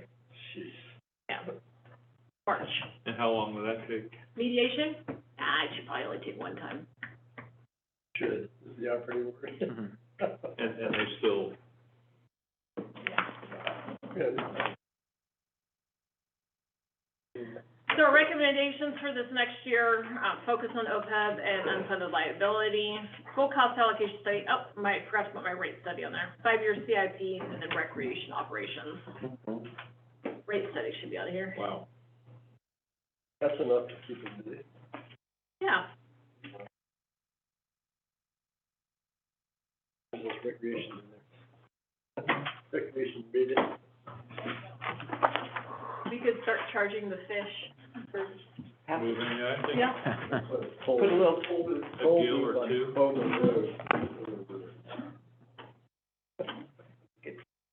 Greg keeps giving me the. well, one of those little, Eyebrow. like iron, what do they call it? Iron Rangers. Rangers, But it's electronically done, so they use the license plates, like, when you go over the bridge at Hurricane's Bridge. No, we should have adopt a fish. Adopt Adopt a fish. We could do adopt a fish, Adopt a dam. adopt a pit toilet. Adopt a fish. Oh, boy, San Francisco and their toilet problem. Yeah. So with that, are there any more questions? Oh, excellent. No, that was Very really good, good. very Thank you good. for the presentation. I do have some questions, sorry. Do it. One thing, I think, Jennifer, based on your comments, you'll provide a year-to-date forecasted, or a forecasted Projected. year-end budget for, forecasted year-end revenue and expenses Mhm. for 2022 as part of next week. So it's essentially included in there already with the beginning year fund balance. What I'm gonna do is I'm gonna provide the projected year-end revenue. And I can minus it out. When you look at the beginning year-end fund balance, that's how we develop it. Those projections, revenue and expenditures are in it, but I'll provide the year-to-date for you, or the projected year-to-date. Or just revenue, or revenue and expense?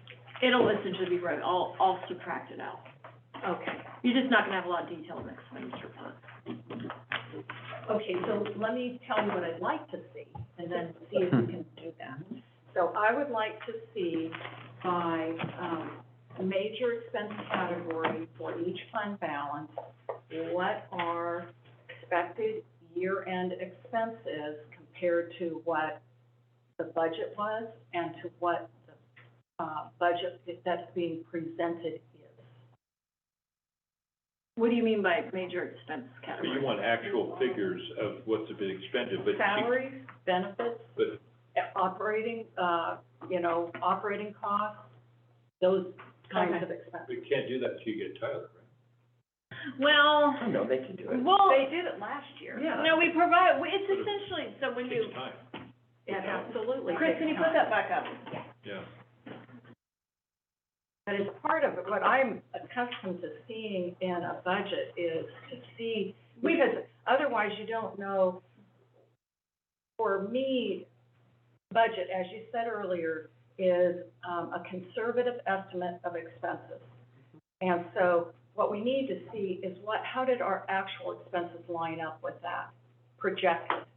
And that to me would be a standard, To see how good the as projection part is. of the budget, It because gives you something We to can, work with. we can provide, if, I don't know how broken down we're gonna be able to provide it, but we'll provide you as much as we can. that'd be great. Okay. Thank you. Because that's essentially what we use to calculate, I'm trying to find a better slide. Let's see. You want budget, then actual, then the forecast for next year. Yeah. Oh, yes. Yes, Yeah, the 2020 budget, 2020 actual. 2022. That's how, 2022 Yeah. budget, 2022 actual, and 2023 Right. budget. 2022 actual won't be, it'll be a projection. So that's how we develop that beginning fund balance number. So I'll break that number out for you. That's what that beginning fund, that's how we come up with that. But the problem with that is we're not seeing the budget for 2023 next to that. Yeah, So- so you wanna include it in this table. For example, in revenue. Yeah. Instead of the Yeah. year-to-date, we'll add in a projected Yes, projection. to There me, you that go. would be Right. much more. Yeah, right. we can do that. Yeah. And that's how I provided it last year. Yes, it is. Yes, okay. Yeah. The other thing I wondered is, I think that it would be helpful for us to see total salaries and benefits and how that is increasing over time relative to FTE. Because we have to be able to tell the story about, benefits are increased on average of X percent per year for the district. We've got some breakdowns, which I'd like to go through, but anyway, and I think seeing over a series of years would be helpful. That was part of the historical data that was provided at one point, so is that clear? The data's not accurate, so going back, so for example, I just flipped to a page that happens to be, flip to page 67 of the packet.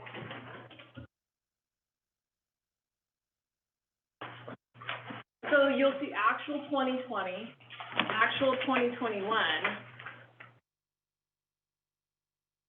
What's that numbers?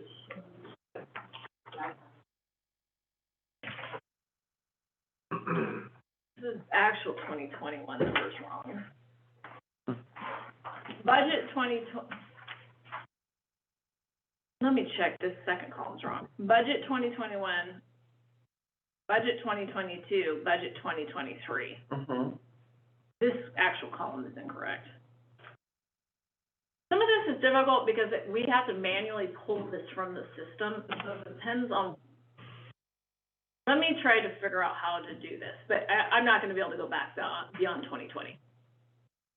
Okay, well, we start with, we're creating a metric that we can look back to later, that's fine. Sure. Well, it's helpful for telling the need for.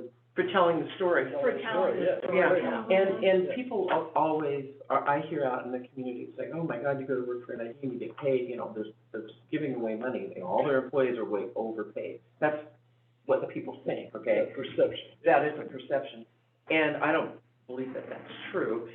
So it would be nice to be able to show, oh, well, it's only increased by this much, or it has increased by X, whatever that is, and be able to help us tell the story.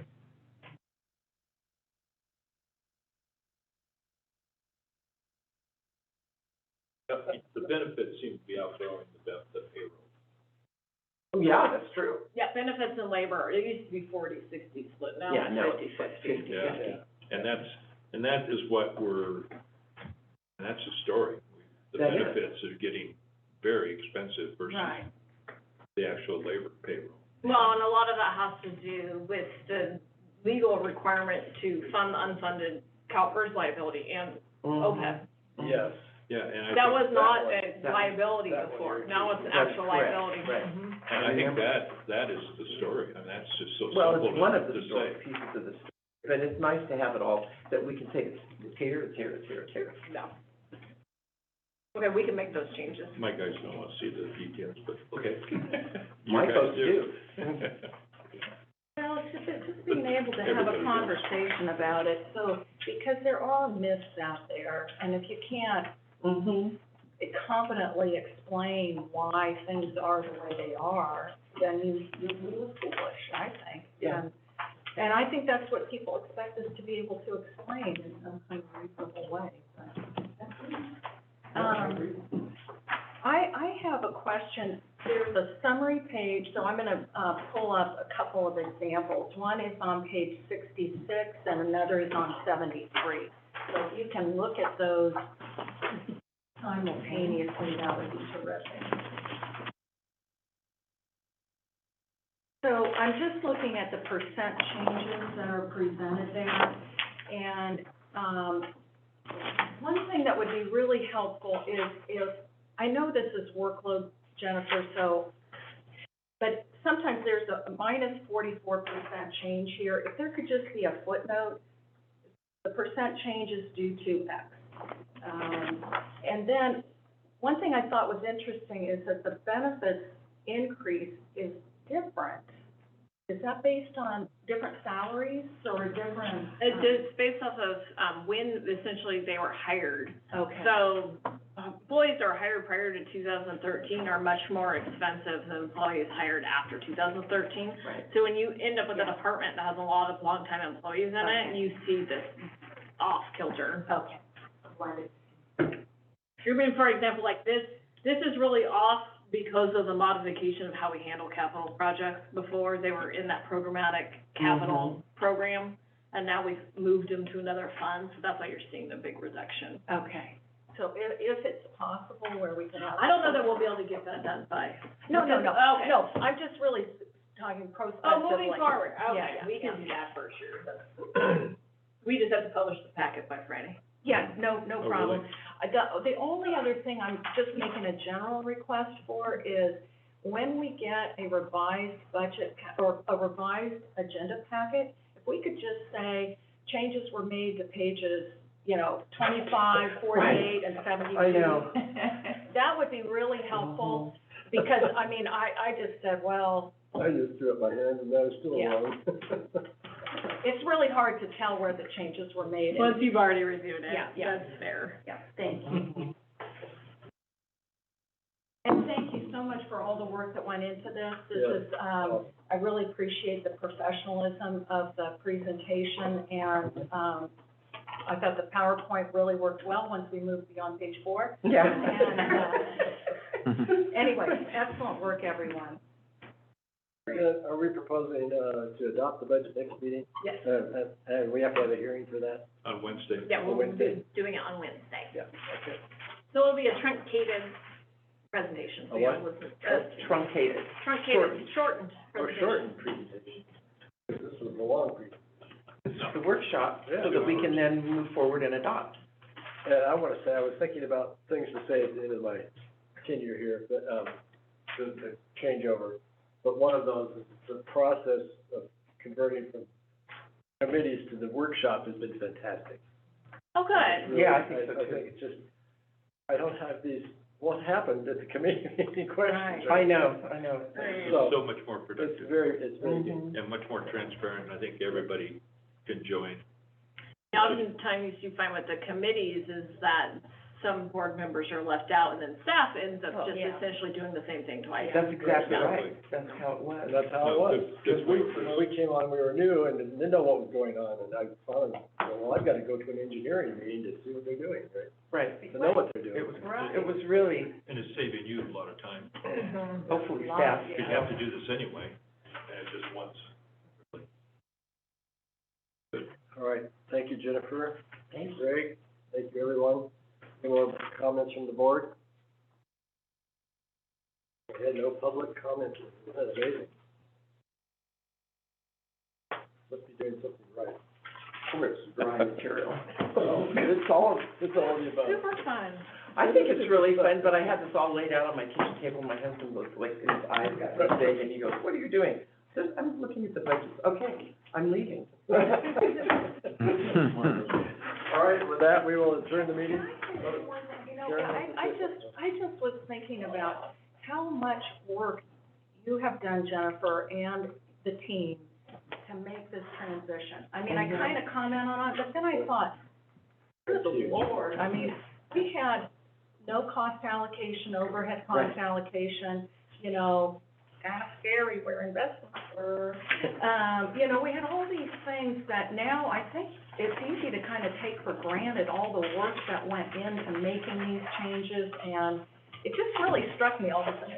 That was a lot of work, and these were really important changes to make, so thank you so much. Well, the staff deserves all the credit, and they are, like I've said before, the best management team I've worked with, and the best thing is we come up with a new idea, and they accept it, and, They can make it happen. yeah, Yeah. they're awesome. Beautiful. Adjourn now. Let's adjourn now, Is okay? that correct? Now we're gonna adjourn now? Whenever you're ready. Okay. The meeting is adjourned. Thank you all. Thank you.